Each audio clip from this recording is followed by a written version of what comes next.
Sin, no reply, ignore message, cold reply, late reply, no calls, no chat, no text.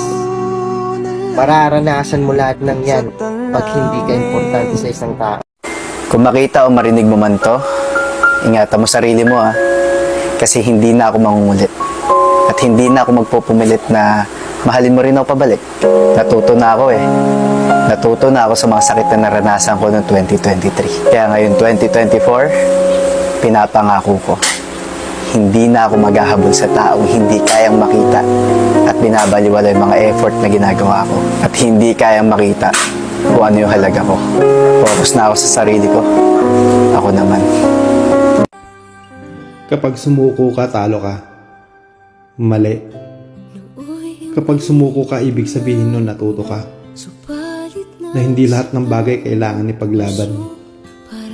Lalo sa taong hindi ka naman pinahalagahan. At hinayaan ka na lang masaktan. May takot na natarama na muli ay maranasan. Naranasan mo na bang umiyak habang nagtatype? Ang sakit lang isipin na ikaw lang yung lumalaban sa inyong dalawa. Di mo rin alam kung mahal ka pa ba niya talaga. Yung feeling na mas masaya pa siya sa iba.